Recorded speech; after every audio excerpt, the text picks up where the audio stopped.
Transfers are flying thick and fast through this Christmas period, so come with me as we look at the best transfer targets and my current transfer plans for the next game week. So here we are. We are going to look at the possible transfers to get into your team, the transfers you should all be looking at, and go through it. So in my last video, we looked at my game week 17 team, how we did, how we performed, and now we need to see how we can look at it. So let's look at the biggest problems in my team right now. Udogie is currently red flagged. Gabriel has Liverpool. Tsimikas obviously has Arsenal. And that's pretty much the biggest issues in my team. I'm happy with everyone else. I guess Lascelles could not start against Luton. I have to see what happens in the cup with Botman. But I have a strong feeling that Lascelles will start, at least for the Luton game. And he's so cheap anyway, I don't feel like a real necessity to get him out. But that leads me into my transfer plans. So, I think the first plan I've really got is to decide between Trippier and Trent. Now, I want to be able to get Haaland back in as soon as possible. I feel like a lot of people have spent that Haaland cash way too soon. And I want to be able to get him back in ASAP. I need to keep those funds available and hopefully he'll be fit. I mean, if we get some news that he's ruled out, then I'll kind of miss the boat a little bit on that one.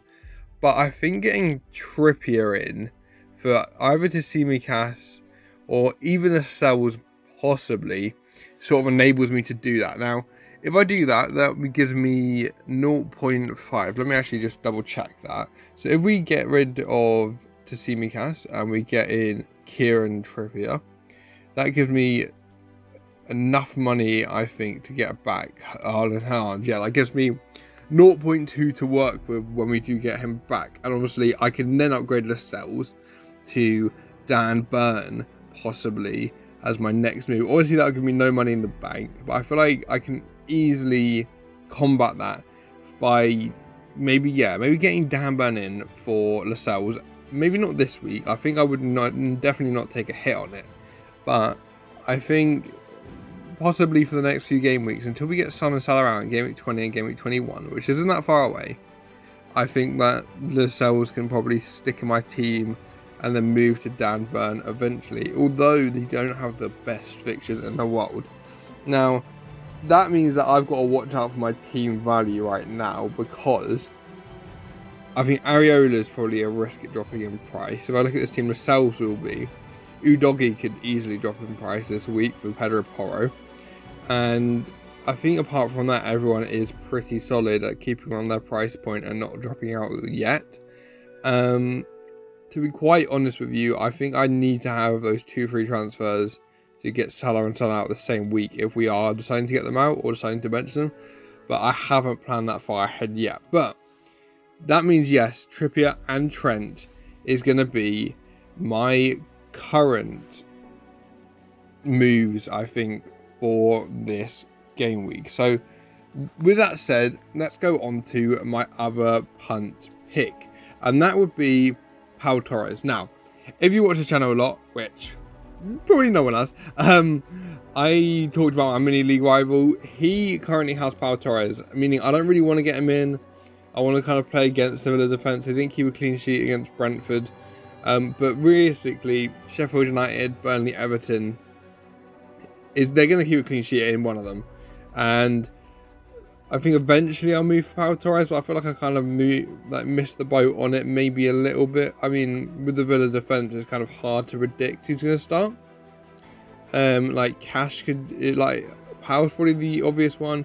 You got Diego Carlos down here, Concert as well as a cheaper option. I think Moreno is also on here, but he is actually quite a lot.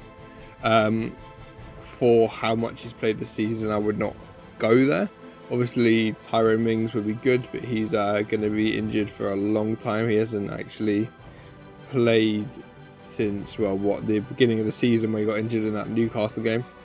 But apart from that, yeah, I think Pau Torres is definitely on my watch list for the future. And I think he could be someone who I'll be really interested to get in. But I think I'm a bit of an impasse this week. I think I'm probably going to go Trippier.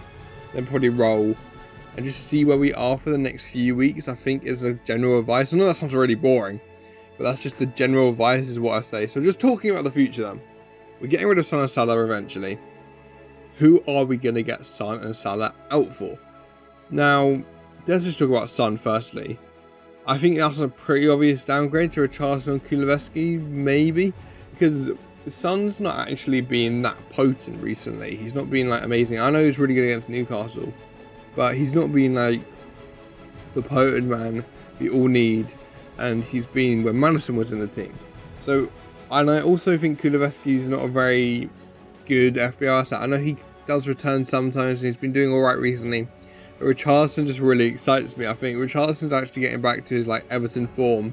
He's actually playing really, really well, and he always gets chances. He's kind of like Darwin Núñez in that sense. He's always making chances, always getting chances. So he's just one player I just would look at. And then for Salah, now I could finally move to Gordon, but obviously if I have triple Newcastle defense, obviously I can't move to Gordon in that instance. I could move to Leno. Leno is also another possibility here. He's a very good goalkeeper. He's got some very good fixtures, and if Newcastle do eventually buy a keeper, I think Leno is probably going to be the one on the top list. He's got 9-6. He's blanked quite a few times. Like, I don't know. He just kind of excites me as a pick, and he's got a really good run of fixtures in February. As well. Obviously, he does play Man United, Aston Villa. I mean, I could see if you got in Leno this week, for example, like could return in game 18-19, and then you might have to rotate him with Areola, and then you could have him back for 22, 23, 24, and he could be really good. I don't know if he's a necessary pick, but if you want a differential goalkeeper, I think Leno could be a really exciting pick. Saying that, there's loads of different goalkeepers I would suggest. I think Chelsea.